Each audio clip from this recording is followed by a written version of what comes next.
differentiate radical feminism from other feminisms, right? Ya, oke. Terima kasih, Pak. Masih ada beberapa pertanyaan sih, Pak. Jadi saya bacain satu pertanyaan lagi ya, Pak. Terakhir ya? Oh, terakhir ya ini, Pak? Oh, enggak, tahu. Kita sampai jam berapa? Masih ada 2 sih. Oke. Ya. Oke, pertanyaan ketiga itu dari Yosef Yapitaum. Itu agak panjang, Pak. Salah satu kelemahan psikoanalisis, termasuk teori Marx, adalah kecenderungan yang deterministik. Misalnya, keyakinan pada economic drive dan mengabaikan motif-motif yang lain di luar pandangan bersifat materialistik. Bagaimana psikoanalisis mengatasi kelemahan ini? Oke, right. Terima kasih Pak Yapi atas pertanyaannya. Right. Memang dalam Marxisme itu ada yang disebut economic determinism, right? Tetapi konsep economic determinism ini terutama dituduhkan kepada vulgar Marxism atau Marxisme yang vulgar, right? Jadi untuk yang lain mungkin Marxisme itu pada dasarnya kan meyakini bahwa society kita itu dibangun atas 2 bangunan, base dan superstructure kan. Jadi ada 2 ini. Yang di bawah ini base, yang di atas ini superstructure. Base ini apa yang ada di base? Dia economic production, economic exchange, and economic distribution. Ini di bagian bawah ini. Di structure itu ada art, ada religion, ada ideology. Ini semua di level superstructure. Vulgar Marxism berpendapat bahwa the only determinant factor of the superstructure is only the base. Artinya bahwa disitulah economic determinism, bahwa apa yang menentukan realitas kita sebagai manusia, sebagai negara, sebagai kebudayaan, sebagai agama dan seterusnya, itu adalah realitas ekonomi yang ada di bawah, right? Itu economic determinism juga. Atau kalau anak kos mungkin gini, kalian itu economic determinism juga loh. Kalau tanggal muda bahagia, gitu. Kalau kiriman mulai habis, mulai prihatin, itu economic determinism juga. Kebahagiaannya ditentukan oleh kiriman dari orang tua. Now, but that has been revised actually. Nah, vulgar Marxism itu kan mencapai puncaknya tahun 1930-an, right? Terutama di Soviet Union setelah revolusi itu berhasil menggulingkan Tsar, right? Pada mulanya Lenin itu dia relax seperti Engelsian Marxism yang memperbolehkan eksperimentasi bentuk sastra, tidak harus yang tentang buruh, tentang opresi petani dan seterusnya. Tetapi setelah 1930-an ketika revolusi itu, dominasi yang muncul ketika itu lalu ini vulgar Marxism itu yang lalu deterministik. Persoalannya semuanya adalah persoalan ekonomi dan itu seperti mirror saja. Proses yang saya sebut di tengah tadi, proses produksi karya sastra, bagaimana dari material penulis yang dia alami dari kesehariannya, pengalaman hidupnya, kemudian berwujud sebuah karya estetik, proses produksinya ini dinafikan, right? Proses produksinya dinafikan, sehingga terjadilah apa yang disebut misalnya karya sastra mengabdi pada partai, dan itu yang diekspor ke Indonesia ketika itu dengan lekranya kan, yang lalu mengadopsi cara pandang Marxisme yang vulgar ini, sehingga karya sastra harus juga membela buruh, tani dan seterusnya. Sementara karya-karya Chairil Anwar tentang pelabuhan yang sunyi itu nggak ada manfaatnya itu untuk kaum buruh, walaupun berhasil menciptakan suasana yang sunyi, yang senyap untuk meditasi dan sebagainya. Tapi itu sudah masa lalu dalam Marxisme. Tapi sayangnya di Indonesia tidak sempat berkembang revisionis Marxisme, Marxisme yang sudah revisionis, yang dikembangkan misalnya oleh Louis Althusser, ya, dengan pembedaan antara repressive state apparatusis dan ideological state apparatusis. Dia sangat dipengaruhi oleh Jacques Lacan, right? Dalam ideological state apparatusis itu Althusser sangat curious bagaimana mungkin orang yang ditindas kok dengan suka hati memberikan kemerdekaannya. Itu yang dia coba olah di situ. Nah, dia adalah salah satu tokoh Marxis yang merevisi vulgar Marxism itu, bahwa sebenarnya tidak ekonomi determine superstructure, tetapi ada juga persoalan ideologi dan persoalan lain, sehingga terjadilah apa yang oleh Althusser disebut overdeterminism. Overdeterminism. Banyak faktor saling mempengaruhi. Right? Somehow, economic is, of course, the last instance. Tanpa itu, analisisnya bukan analisis Marxis lagi. Terus, kalau melihat lagi juga Gramsci tentang teori hegemoni, kan, itu juga sudah revisionis Marxism. Right? Atau yang terbaru itu, yang lalu berkembang menjadi dua pendekatan yang berbeda. Kalau di Inggris itu lalu menjadi cultural materialism, right? Cultural materialism dipengaruhi oleh pemikir Marxis kontemporer Raymond Williams misalnya. Kemudian di Amerika dikembangkan oleh Stephen Greenblatt menjadi New Historicism. Ya, tapi dia bukan dipengaruhi oleh Raymond Williams, tapi oleh Foucault, yang pandangan-pandangannya terhadap kemungkinan mendobrak sistem itu sangat pesimis. Raymond Williams sebaliknya, right? Ini menjadi dua kritik yang berbeda. So actually it has been revised, it has been developed, right? The so-called bukan lagi vulgar Marxism, tetapi kalau dalam artikel-artikel itu yang disebut sebagai Engelsian Marxism. Karena Engels sendiri, Friedrich Engels, itu seorang terdidik dia, dan dia juga penggemar sastra. Jadi dia bukan tipe orang yang menganggap bahwa sastra itu harus mencerminkan secara mirror-like realitas, tetapi dia menghargai bahwa ada proses kreatif yang harus diperhitungkan, terutama ketika seorang kritikus sastra mencoba memahami teks. Right. Jadi itu perkembangan lebih lanjut dari Marxism tadi, ya. Right. Begitu, Christine? Ya. Masih bisa terima pertanyaan lagi ya, Pak ya? Satu pertanyaan lagi. Oke. Pertanyaannya dari Liliana. Pertanyaannya itu, kalau misalnya ada orang menganalisis sastra, karya sastra, pakai teori psikoanalisis, itu seberapa valid hasil kesimpulannya dengan situasi yang sebenarnya? Gitu. Ya, itu pertanyaan cerdas dan susah itu. Memang disitulah persoalan psikoanalitik teori itu, ya. Jadi misalnya psychoanalyzing the author tadi, bagaimana mungkin kita menentukan kejiwaan penulis hanya dari satu faktor saja, yaitu karya-karya yang dia tulis, itu kan? Bagaimana validitasnya, begitu. Nah, sehingga pendekatan itu sudah tidak bisa lagi dipakai, right? Karena orangnya juga sudah meninggal, dia tidak bisa dipanggil untuk mengikuti sesi psikoanalisis, kan, bisa diwawancarai juga. Ya, pendekatan itu ditinggalkan. Tetapi untuk yang psychoanalyzing the content tadi, right? Sastra itu kan tentang plausibility, kan? Plausibility in the area of representation, gitu. Jadi as long as it is plausible, gitu, right? Terutama untuk skripsi S1. As long as it is plausible, misalnya dalam analisis terhadap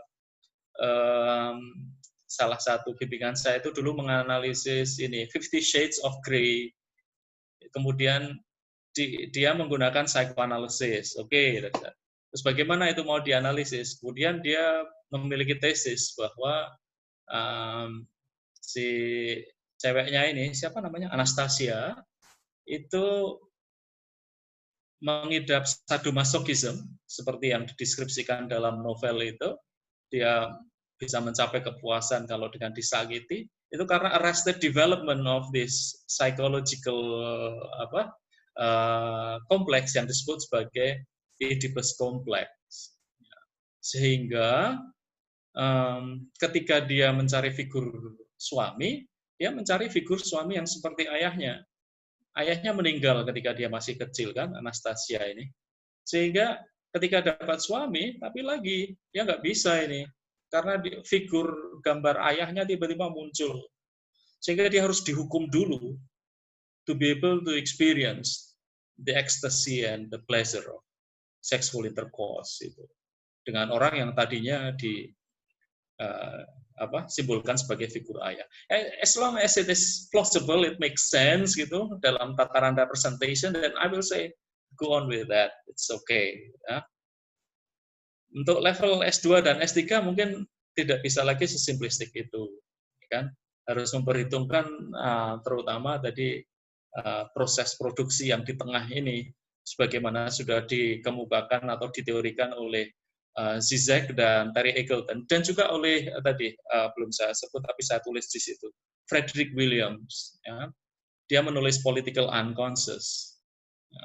Harus menjadi juga pijakan untuk melihat bagaimana teks itu sebenarnya berbicara juga mungkin tentang fakta sejarah yang sudah pada level unconscious, sudah dilupakan, tapi bisa dibangkitkan kembali oleh sang kritikus dan ditunjukkan bahwa sejarah yang sudah dilupakan itu sebenarnya ada pada dataran unconscious of the text, dan itu ditunjukkan. So as an approach, I think it's still available, especially when it is combined also with other theories such as feminism, Marxism, even post-colonial theory. Yeah. So that's my take on it. But your question is very good. How did you judge that it is valid, kan? Well, we have in the area of representation, tidak bisa mengasumsikan karakter misalnya sebagai juga karakter yang hidup di luar dari teksnya, nggak bisa. Di psychoanalysis kemudian dikembangkan kalau karakter ini sudah dan seterusnya di luar teks ya, yang ada di narasi itu nggak bisa. Lalu memperlakukan karakter itu sebagai human being beyond the world of representation in the text. So, yeah, but that's one of the question that is still haunting psychoanalytic theory. How would you validate that? Dan itu juga menjadi tantangan bagi mahasiswa juga yang menggunakan pendekatan itu. How would you validate that concept? Gitu. Oke, Christine? Iya, Sir. Masih ada satu pertanyaan lagi, Sir. Mungkin karena pesertanya juga sangat-sangat antusias dengan topik kita kali ini. Kembali lagi pertanyaan dari Mbak Rina Husnaini. Mungkin Pak Ote bisa menjelaskan lagi tentang eksistensialisme of Sartre dan Ponty simbol. Waduh. Wow. Itu melebar kemana-mana itu, lalu eksistensialisme segala. I need to read first about that in order to be able to give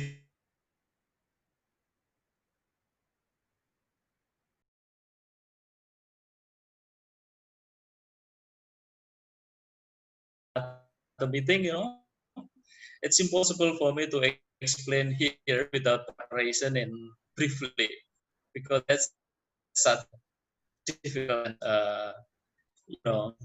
concept. I'm sorry for that. Okay. Okay.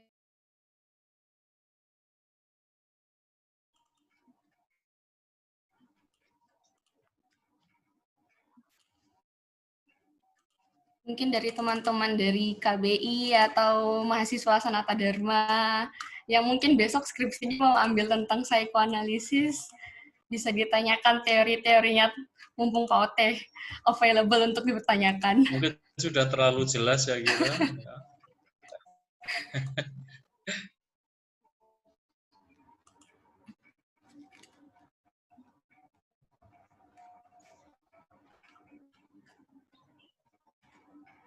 Oh, Pak, masih ada satu pertanyaan ini dari Ibu Novita Dewi. The fundamental cast of human beings, according to Freud, is pleasure. It is precisely where Freud gets it wrong. Jadi, pencarian sejati manusia itu seperti apa kira-kira, Pak? Lah, nggak tahu itu. Kalau menurut Freud kan pleasure principle yang mengendalikan itu pleasure, tapi lalu ada repression itu lalu yang menyebabkan kita menjadi neurotik. Tapi we can hear of Bu Novi's opinion. What is it then if it's not pleasure? Bu Novi? Di unmute? Is Bu Novi still around? Yeah, okay. Bu Novi's view, can you unmute it from there? Yes. Yeah, okay. Probably Bu Novi can say something about it. Because I'm not quite clear also what Bu Novi means.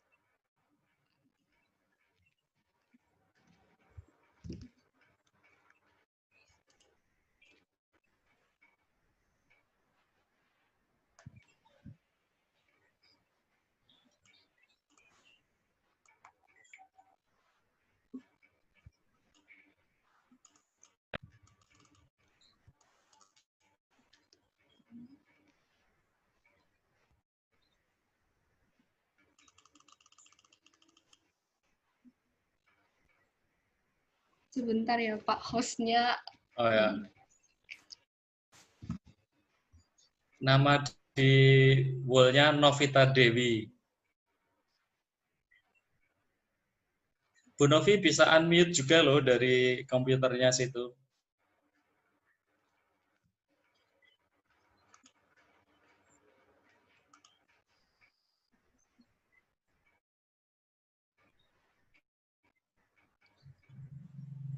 Oh iya, ini mungkin sepertinya Ibu Dewi yang unmute. Oh gitu ya. Ibu Novi yang iya. Oh, jadi nggak bisa dikendalikan dari situ ya, nggak bisa di remote ya. Iya. Oke.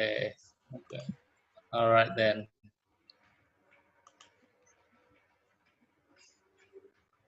Yeah, according to Bu Novi, I read here in the comment, it's precisely where Freud gets it wrong. Ya.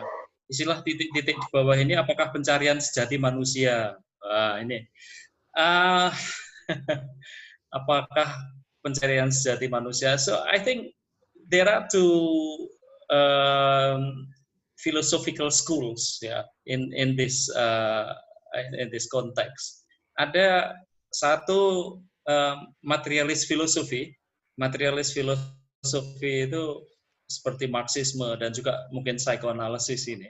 Yang kedua adalah idealis filosofi. Right? Keduanya ini memiliki asumsi dan jawaban yang berbeda tentang persoalan manusia. Right? Idealis filosofi itu misalnya agama. Itu idealis filosofi. Karena mencoba mencari jawaban dari persoalan hidup dari fenomena-fenomena tidak hanya yang bersifatnya material, right? Tetapi yang beyond material, misalnya adanya surga. Sedangkan filsafat material ini mencoba menjelaskan fenomena-fenomena persoalan hidup kita dari hal-hal yang bisa diobserve, bisa dilihat dari peristiwa sehari-hari, bisa diamati gitu.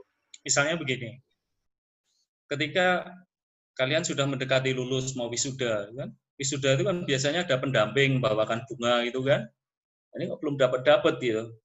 Nah, materialis filosofi dan idealis filosofi memiliki jawaban yang berbeda terhadap pertanyaanmu, mengapa saya masih ijo lumut, gitu ya, ikatan jomblo imut-imut, padahal sudah mau wisuda misalnya. Nah, materialis filosofi will try to explain, coba amati dari hal-hal yang observable, ya kan? Mungkin harus lebih rajin mandi, gitu. Mungkin naik apa tuh? Oh, naik Super Cup 70 ya susah. Coba naik Ninja 250 cc. Nah, idealis filosofi jawabannya lain lagi. Idealis filosofi, well, don't worry, God has prepared somebody else at the end of the tunnel that is much better, than anyone you are meeting now. Jadi setelah nanti kamu bekerja di Kalimantan, jadi dosen, akan ketemu orang yang lebih dari yang ketika kamu belajar di Jogja misalnya, ya toh? Nah, misalnya begitu. Itu idealis filosofi. Saya memberikan harapan-harapan yang tidak hanya terbatas pada hal yang teramati, tapi dikaitkan dengan konsep ketuhanan dan sebagainya. Right. Mungkin akarnya dari situ ya. Jadi pencarian sejati manusia itu apa? Jadi yang kamu cari itu apa, gitu kan? Tergantung kalau kamu seorang materialis, ya toh, jawabannya akan berbeda dari kalau kamu seorang idealis, ya kan? Kalau kamu seorang mahasiswa Sanata Dharma yang dengan 3C-nya, wah, jawabannya pasti wah, bagus-bagus itu, wah, suci-suci, api-api, daki-daki, gitu. Alright, anything else, Christine? Masih ada satu pertanyaan sih, Pak. Masih tentang how do we choose a literary work that suit a psychoanalysis theory dalam menulis penelitian, yang mana dulu, Pak, yang dicari teorinya dulu atau karyanya dulu? Ya, itu juga pertanyaan yang selalu menjadi persoalan bagi mahasiswa yang mau menulis skripsi, mau tesis, kan? Karyanya dulu atau teorinya dulu, gitu kan? Bisa kedua-duanya sebenarnya, right? Tapi prosesnya begini, yang penting, yang menjadi kunci dalam penulisan tesis terutama, itu adalah menemukan apa yang disebut CARS, C-A-R-S, creating research area. Ya.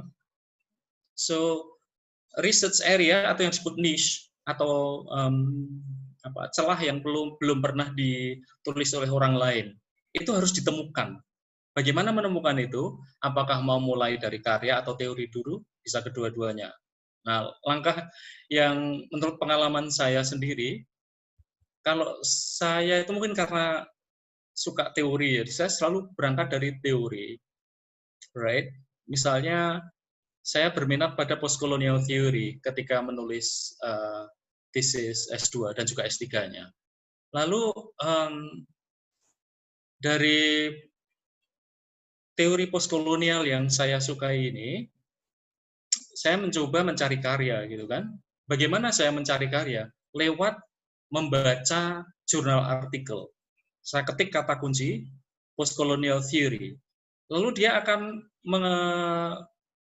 membimbing saya ke jurnal-jurnal artikel, ke artikel-artikel jurnal yang terkait dengan postcolonial theory, dan tentu pasti di situ akan membahas karyanya juga. Ya kan? Nah, dari karya ini saya ada yang familiar enggak? Ada yang accessible dengan saya enggak? Accessible itu maksudnya saya bisa membelinya, atau saya bisa meminjam dari perpustakaan kampus, atau saya bisa download dari itu situs-situs yang sebenarnya dilarang tapi para mahasiswa menggunakan semua, ya toh, LibGen dan seterusnya itu. Nah, kalau ada, lalu saya pakai itu, right? Lalu saya gunakan artikel-artikel jurnal tadi untuk mempertajam. Oke, kecenderungan atau kesukaan saya terhadap postcolonial theory, satu, ketemu. Karyanya ketika itu saya menggunakan William Shakespeare, The Tempest. Kemudian saya bandingkan dengan karya penulis Karibia, A Tempest, yang merupakan sebenarnya rewriting dari Shakespeare. Lalu saya bandingkan, lalu saya lacak seberapa jauh perbandingan dua karya ini telah dilakukan oleh para kritikus sastra. Ternyata ada lubang yang belum dilakukan. Pembandingan bagaimana karya William Shakespeare itu mengandung gagasan kolonial, sementara tulisannya Aimé Césaire yang berjudul A Tempest itu mengandung gagasan anti-kolonial.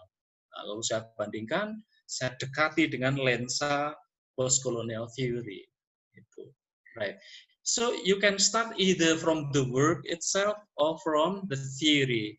But what is important, make sure that you have a sound ground. Make sure that this area has not been occupied. right? Itulah pentingnya review of related studies pada chapter 2. Ya. Ketika saya ambil S3 di Australia, karena tidak ada kelas, 1 tahun pertama, itu saya hanya disuruh untuk membaca saja, membaca artikel, buku tentang topik yang akan saya tulis. 1 year to find the solid foundation of what I'm going to write. Right? Karena kalau sudah ditulis orang lain, lalu apa gunanya ditulis lagi, gitu kan? Kemudian begitu mulai menulis, persoalan waktu lagi juga. Ini jangan-jangan ada orang lain juga yang sedang menulis. Jangan-jangan dia lebih cepat lulus. Kalau dia cepat lulus, ternyata objek kajiannya sama, teorinya sama, matilah saya. Ya? Nah, itu. Right? So, I hope it helps. Oke, terima kasih Pak Ote untuk jawaban-jawabannya, dan terima kasih untuk peserta yang sudah bertanya. Tanpa disadari kita sudah di penghujung acara Academic Circle ini ya Pak ya. Jadi saya mau mengucapkan terima kasih untuk semua partisipan, dan terkhusus buat Pak Ote sendiri yang sudah menyempatkan waktu untuk menjadi guest lecture kita di Academic Circle ini. Terima kasih untuk partisipan dari KBI Sanata Dharma, mahasiswa Sanata Dharma, atau anggota JLTC, atau partisipan di luar dari Sanata Dharma dan JLTC. Terima kasih untuk telah meluangkan waktunya. Dan untuk pendistribusian sertifikat, sebelumnya kita mohon untuk mengisikan evaluation form yang sudah ada di BioLink IG JLTC. Nanti bisa diakses dari bio di JLTC. Setelah mengisi evaluation form-nya, baru kita akan mendistribusikan sertifikatnya kepada semua peserta yang sudah hadir dari awal hingga akhir acara ini, gitu.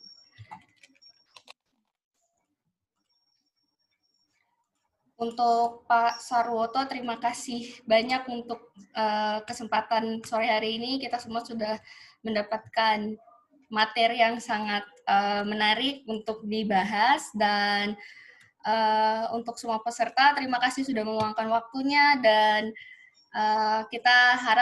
kami berharap bisa dapat berjumpa lagi di Academic Circle yang akan datang. Terima kasih, my pleasure. Ya, terima kasih semuanya. Ini chatnya ini bisa nggak? Bisa di copy nggak? Terima kasih. Nanti coba saya copy paste. Iya.